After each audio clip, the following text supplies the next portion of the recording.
So how can we manage this waste and make our homes zero waste home? तो पहले तो हमें ये जानना है कि ये कचरे में क्या क्या है। एक तो हमारा रहता है वेट वेस्ट और एक है ड्राई वेस्ट। ठीक है, वेट वेस्ट है जैसे वेजिटेबल्स, फ्रूट्स के पील्स या हमारी कोई सब्जी खाना जो भी बच गया।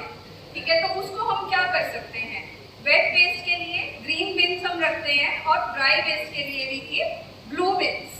तो वेट वेस्ट को वी कैन कंपोस्ट, या फिर जो लोग नहीं कंपोस्ट करना चाहते गाय को दे सकते हैं। That is also inclusive of composting only. तो मतलब उसको हमें बाहर फेंकना नहीं है, हमें मिक्स नहीं करना है वेट और ड्राई वेस्ट को। Try to segregate it. तो वेट वेस्ट की कंपोस्टिंग के लिए आप कोई भी घड़ा, गमला कुछ भी ले लीजिए।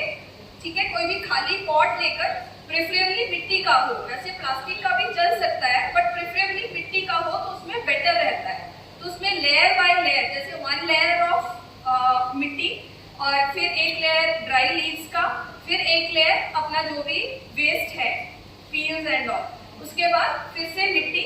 मतलब ये नहीं है कि आपको डेली डेली ये लेयर्स बनानी है। आपने एक बार मिट्टी डाल ली, उसमें थोड़ी सी लीव्स डाल लिए, फिर उसके ऊपर आपने कुछ 1 वीक के पील्स डाल दिए। डेली आपका जो भी पील्स है वो डालते रहे, फिर उसके ऊपर आप थोड़ी सी मिट्टी डालिए और पत्ते डालिए सूखे, और उन पत्तों में आप थोड़े से नीम के लीव्स भी डाल सकते हैं ताकि उसमें कीड़े नहीं बने, इंसेक्ट्स नहीं बने उसमें, और उसमें स्मेल नहीं। तो उससे आपकी कंपोस्टिंग अराउंड 3 मंथ्स लेगा। एक बार वो फुल होगा, उसके बाद 3 मंथ्स आपको उसको छोड़ना है ताकि उसकी कंपोस्ट तैयार हो जाए।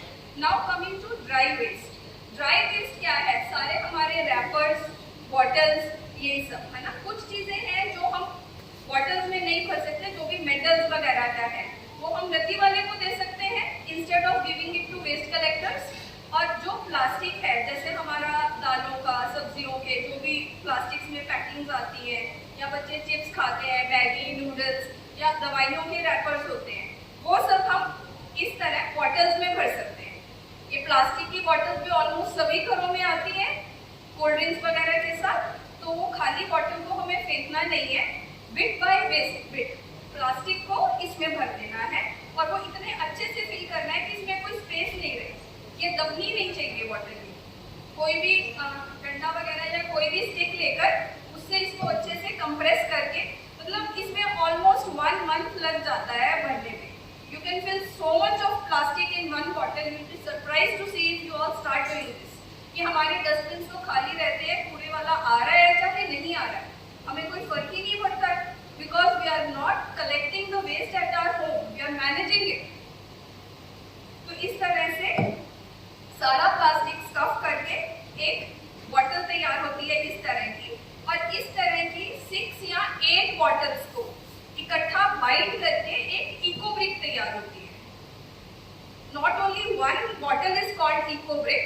Eco brick is a combination of 6 to 8 bottles, और फिर उस ब्रिक को, एक ब्रिक को जोड़कर we can make houses, rooms, या कोई भी बाउंड्री वॉल्स, प्लांटर्स जैसे हमारे मेंबर्स ने बनाए हुए हैं यहाँ पर इको ब्रिक्स को यूज करके।